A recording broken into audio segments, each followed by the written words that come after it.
നമസ്കാരം. ഇന്ന് നമ്മള് ഒരു പഴയ നിയമ പോരാട്ടത്തിന്റെ കഥയാണ് പറയാൻ പോകുന്നത്. വർഷങ്ങൾ നീണ്ട ഒരു കേസ്. അതെ, കേരള ഹൈക്കോടതിയുടെ ഒരു സമീപകാല വിധിയാണ്. FORO number 1652/2018. ഇത് ഒരു വസ്തുതർക്കമാണ് വിഷയം, അല്ലേ? അതെ. അതിലെ കുറച്ച് സങ്കീർണമായ നിയമ നടപടികള്.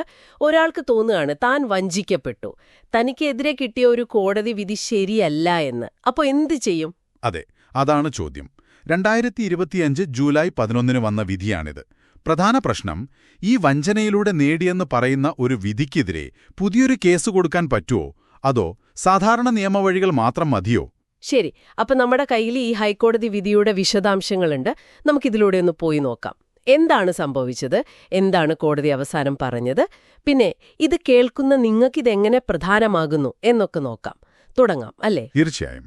അപ്പോ ഈ കഥയുടെ തുടക്കം ഷൗക്കത്തുമ്മ എന്നൊരു സ്ത്രീ അവർ കൊല്ലം സബ് കോടതിയിൽ ഒരു കേസ് കൊടുത്തു. OS number 814/2009.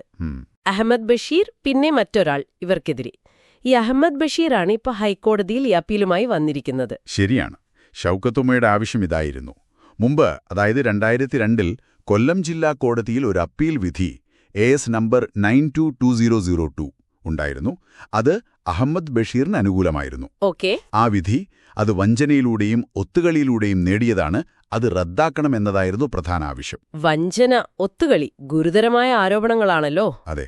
അതോടൊപ്പം ആ തർക്കത്തിലുള്ള B ഷെഡ്യൂൾ എന്ന് പറയുന്ന വസ്തു അത് തിരികെ കിട്ടണമെന്നും ആവശ്യപ്പെട്ടു. ഈ A-B ഷെഡ്യൂളുകൾ എന്താണെന്നൊന്ന് പറയാമോ? പറയാം. A ഷെഡ്യൂൾ ഒരു 2.35 acres സ്ഥലവും അതിലെ കെട്ടിടങ്ങളുമാണ്. B ഷെഡ്യൂൾ എന്നത് ഇതിന്റെ അടുത്ത് തന്നെയുള്ള ഒരു 1.08 acres സ്ഥലം. ശരി. ഇതിലൊരു പ്രധാന കാര്യം എന്താണെന്ന് വെച്ചാൽ, ഈ B ഷെഡ്യൂൾ സ്ഥലം അത് റവന്യൂ പുറമ്പോക്കാണ്, അതായത് സർക്കാർ ഭൂമി. ഓഹോ. അപ്പോ ഷൗക്കത്തുമ്മയ്ക്ക് അതിന്റെ പട്ടയം കിട്ടിയിട്ടില്ലെന്ന് അവര് തന്നെ പറയുന്നുണ്ട്. അപ്പോ ഷൗക്കത്തുമ്മയുടെ ഭാഗം എന്താണ്? എന്തുകൊണ്ടാണ് വഞ്ചന എന്ന് പറയുന്നത്? അത് കേൾക്കുമ്പോൾ നമുക്കൊരു വിഷമം തോന്നും. അവര് പറയുന്നത് 1975 A ഷെഡ്യൂൾ വസ്തു അവര് കാശു കൊടുത്തു വാങ്ങി. കുറെ കാലം കഴിഞ്ഞപ്പോ ഈ ഒന്നാം പ്രതിയായ അഹമ്മദ് ബഷീർ അയാൾ B ഷെഡ്യൂൾ വസ്തുവിനു വേണ്ടി വേറൊരു കേസ് കൊടുത്തു, OS 10/1/1997. ശരി. അപ്പൊ ഷൗക്കത്തുമ്മ പറയുന്നത് ആ കേസിനെക്കുറിച്ച് അവർക്ക് നോട്ടീസൊന്നും കിട്ടിയില്ല, അതുകൊണ്ട് കോടതിയിൽ പോകാൻ പറ്റിയില്ല. അയ്യോ. പിന്നീട് ബഷീർ കൊടുത്തൊരു അപ്പീലുണ്ടായിരുന്നു, നേരത്തെ പറഞ്ഞ AS 92/2002. അതിൽ നോട്ടീസ് കിട്ടി. പക്ഷേ അവര് നിരക്ഷരയായിരുന്നു. അപ്പൊ കാര്യങ്ങളൊന്നും അറിയില്ല. അതുകൊണ്ട് രണ്ടാം പ്രതിയെല്ലാം ഏൽപ്പിച്ചു. മറ്റേ പ്രതിയെ തന്നെ. അതെ. അയാള് പൈസയൊക്കെ വാങ്ങി കേസ് നടത്താമെന്നൊക്കെ പറഞ്ഞു വിശ്വസിപ്പിച്ചു. പക്ഷേ ഒന്നും ചെയ്തില്ല. അവസാനം കോടതി ഉത്തരവുമായി ആൾക്കാർ വന്ന് B ഷെഡ്യൂൾ വസ്തുവിൽ നിന്ന് അവരെ ഇറക്കിവിട്ടപ്പോഴാണ് അവരറിയുന്നത് താൻ ചതിക്കപ്പെട്ടു എന്ന്. അതെ. അപ്പോഴാണ് ഈ വഞ്ചന, ഒത്തുകളിയെന്നൊക്കെ അവര് പറയുന്നത്.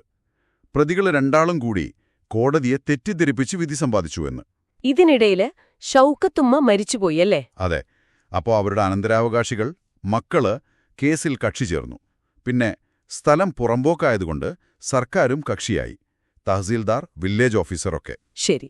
അപ്പോ ആദ്യം കേസ് പോയത് കൊല്ലം സബ് കോടതിയില്, വിചാരണ കോടതിയില്. അവിടെ എന്താ സംഭവിച്ചത്? അവിടെ കോടതി കേസിന്റെ മെറിറ്റിലേക്ക് പോയില്ല. അതായത് വഞ്ചന നടന്നോ ഇല്ലയോ എന്നൊന്നും നോക്കിയില്ല. പിന്നെ പകരം ഈ കേസ് ഇങ്ങനെ ഫയൽ ചെയ്യാൻ പറ്റുമോ എന്ന് മാത്രം നോക്കി, ഒരു പ്രാഥമിക പ്രശ്നമായിട്ട്. Technical side. അതെ. സിവിൽ നിയമത്തിൽ CPC ഓർഡർ 21 റൂൾ 97 മുതൽ 103 വരെ ചില വ്യവസ്ഥകളുണ്ട്. അതായത് ഒരു കോടതി വിധി നടപ്പാക്കാൻ വരുമ്പോൾ അതിനെതിരെ തടസ്സങ്ങളുണ്ടെങ്കിൽ അത് ആ വിധി നടപ്പാക്കുന്ന കോടതിയിൽ തന്നെ പറയണം. എക്സിക്യൂഷൻ കോടതിയിൽ. അതെ. അല്ലാതെ അതിനെതിരെ പുതിയൊരു കേസ് ഫയൽ ചെയ്യല്ല വേണ്ടത്. അപ്പോ ആ ഒരു കാരണം പറഞ്ഞ് വിചാരണ കോടതി കേസ് തള്ളി. ശരി. നിയമപരമായി നിലനിൽക്കില്ല എന്ന് പറഞ്ഞു. കേരള ലാൻഡ് കൺസർവൻസി ആക്ട് പ്രകാരവും നിലനിൽക്കില്ല എന്നും പറഞ്ഞു. പക്ഷേ ഷൗക്കത്തുമ്മയുടെ മക്കൾ വിട്ടില്ല. അവരപ്പീൽ പോയി ജില്ലാ കോടതിയിൽ. അതെ, ജില്ലാ കോടതി. പക്ഷേ വിചാരണ കോടതിയുടെ തീരുമാനം റദ്ദാക്കി. ഓഹോ. എന്തുകൊണ്ട്? ജില്ലാ കോടതി പറഞ്ഞത് ഈ ഓർഡർ 21 പ്രകാരമുള്ള തടസ്സം ഇവിടെ ബാധകമാണോ അല്ലയോ എന്നത് അത് നിയമവും വസ്തുതകളും ചേർന്ന ഒരു കാര്യമാണ്. അത് കേസ് മുഴുവൻ കേൾക്കാതെ തുടക്കത്തിലെ അങ്ങ് തള്ളാൻ പറ്റില്ല. വഞ്ചന എന്ന ആരോപണം അത്ര നിസ്സാരമല്ല. അതെ. അതുകൊണ്ട് കേസ് വീണ്ടും വിചാരണ കോടതി കേൾക്കണം, എന്നിട്ട് തീരുമാനിക്കണം എന്ന് പറഞ്ഞു. കേസ് തിരിച്ചയച്ചു. അപ്പോ ഇതിനെതിരെയാണ് ഒന്നാം പ്രതിയായ അഹമ്മദ് ബഷീർ ഹൈക്കോടതിയിൽ പോയത്. അതാണ് ഈ FORO 1650/2018. അതെ, കൃത്യം. അപ്പോ ഹൈക്കോടതിയുടെ മുന്നിലുണ്ടായിരുന്ന പ്രധാന ചോദ്യത്തിലേക്ക് വരാം. വഞ്ചനയിലൂടെയാണ് ഒരു വിധി നേടിയതെന്ന് പറയുമ്പോൾ പുതിയ കേസ് കൊടുക്കാമോ, അതോ ഓർഡർ 21 തടസ്സമാകുമോ? അതുതന്നെ. അഹമ്മദ് ബഷീർ വാദിച്ചത് ഷൗക്കത്തുമ്മ നിയമപരമായി ചെയ്യേണ്ട സമയത്ത്, അതായത് വിധി നടപ്പാക്കാൻ വന്നപ്പോൾ എതിർപ്പൊന്നും പറഞ്ഞില്ല. അതുകൊണ്ട് ഇനി പുതിയ കേസ് പറ്റില്ല, ഓർഡർ 21 ബാധകമാണ് എന്നൊക്കെയാണ്. എന്നാൽ ഷൗക്കത്തുമ്മയുടെ മക്കൾ വാദിച്ചത് ഈ ഓർഡർ 21ലെ നടപടികളൊന്നും വഞ്ചനയിലൂടെ നേടിയ വിധിയെ ചോദ്യം ചെയ്യുന്നതിന് ബാധകമല്ല. വഞ്ചന അതെപ്പോഴും ചോദ്യം ചെയ്യാം, പുതിയ കേസിലൂടെയും ചെയ്യാം. അതിന് കുറെ സുപ്രീംകോടതി, ഹൈക്കോടതി വിധികളൊക്കെ അവർ ഹാജരാക്കി. ശരി ശരി. അപ്പോൾ രണ്ട് ശക്തമായ വാദങ്ങൾ, നിയമത്തിന്റെ സാങ്കേതികതയും നീതിയുടെ ആവശ്യവും. എന്തായിരുന്നു ഹൈക്കോടതിയുടെ അന്തിമ തീരുമാനം? ഹൈക്കോടതി ജില്ലാ കോടതിയുടെ തീരുമാനം ശരിവച്ചു. ആഹാ. ഹൈക്കോടതി വളരെ വ്യക്തമായി പറഞ്ഞു, വഞ്ചന, ഒത്തുകളി പോലെയുള്ള കാര്യങ്ങൾ ആരോപിച്ചാണ് ഒരു വിധിക്കെതിരെ കേസ് കൊടുക്കുന്നതെങ്കിൽ അതിനെ ഓർഡർ 21ലെ സാധാരണ തടസ്സങ്ങളുടെ കൂട്ടത്തിൽ പെടുത്താൻ പറ്റില്ല. ഓക്കേ. ഒരു വിധി വഞ്ചനയിലൂടെ നേടിയതാണോ അല്ലയോ എന്നുള്ളത് അത് വിചാരണയിലൂടെ തെളിയേണ്ട ഒരു വസ്തുതയാണ്. അതങ്ങനെ തുടക്കത്തിലെ തള്ളാൻ പറ്റില്ല. അതായത് ശരിക്കും തെളിവെടുപ്പും വാദവുമൊക്കെ നടക്കണം.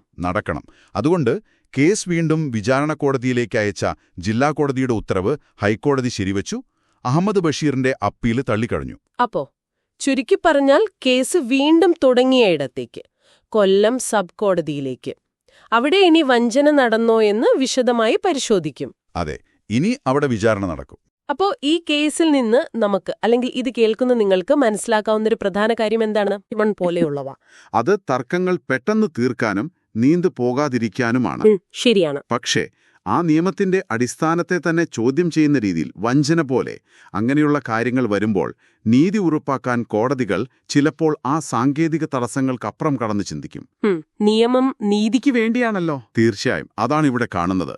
വഞ്ചന തെളിയിക്കാൻ വളരെ ബുദ്ധിമുട്ടാണ്, എന്നാലും അത് വാദിക്കാനുള്ളൊരവസരം കൊടുക്കണം, അത് നിഷേധിക്കാൻ പാടില്ല. അതാണ് കോടതി പറഞ്ഞു വെക്കുന്നത്. ഇത് കേൾക്കുമ്പോൾ ചിലപ്പോൾ നിങ്ങൾക്ക് തോന്നാം, ഇത്രയും വർഷങ്ങൾക്ക് ശേഷം ഷൗക്കത്തുമ്മയുടെ മക്കൾക്ക് ഈ വഞ്ചനയൊക്കെ തെളിയിക്കാൻ പറ്റുമോ, എന്താവും?